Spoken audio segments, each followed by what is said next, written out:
I want to make this confession. I'm like those people in the wilderness. The bread of Jesus isn't always the thing that attracts me.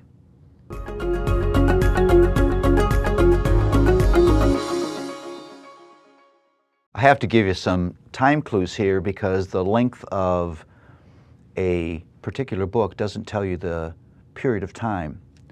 Leviticus was all lived, the entire of Leviticus is lived at the base of Mount Sinai, maybe about a year.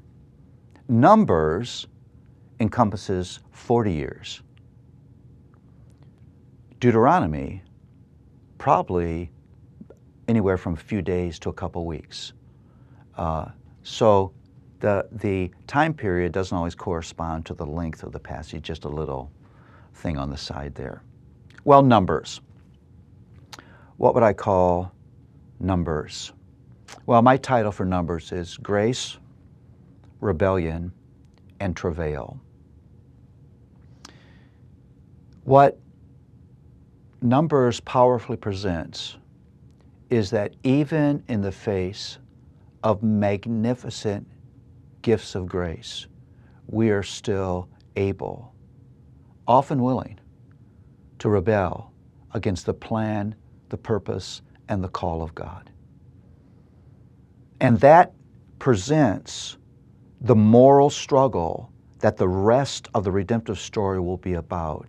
It's about that struggle of submission to my heart, to this God who owns me and has called me to himself. You would think that after the outpouring of grace, we'd get it, and there'd be no rebellion in our hearts. And you would think that in the life of Israel, what a magnificent outpouring of God's goodness on these people. And they were on a short trip to the land that he had promised them, and they rebelled against his purpose. They rebelled against his power. They questioned his goodness.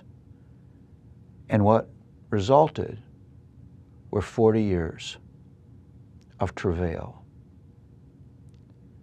It's a powerful message that rebellion against God never goes anywhere good.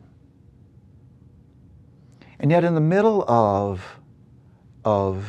this horrible story of travail, 40 years, you see again the grace of the Lord Jesus. These people can't provide for themselves. And so God sends down manna from heaven.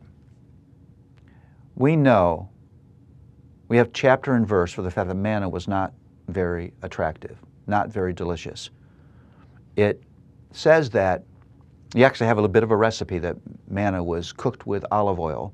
This is hysterical. And it says when it was done, it tasted like olive oil. That meant that manna had no taste of its own.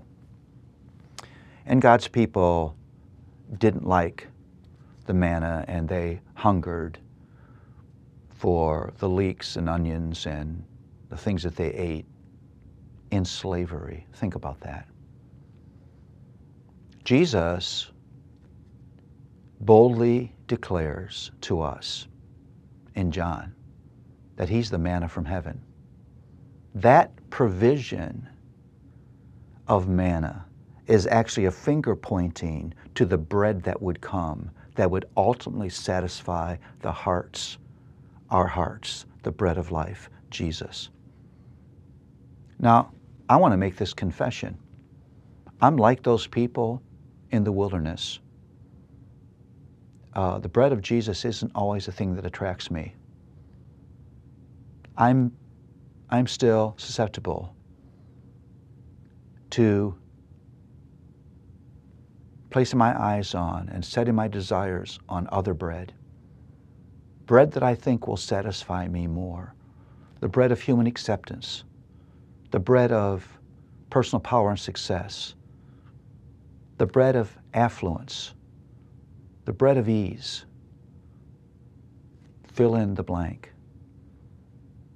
And in so doing, I'd rather have slavery than the freedom that Jesus can give me. Numbers exegetes our struggle. We're like those people more than we're unlike them, and warns us that rebellion never goes anywhere good. And what we actually hunger for will only ever be found in the bread of life, Jesus.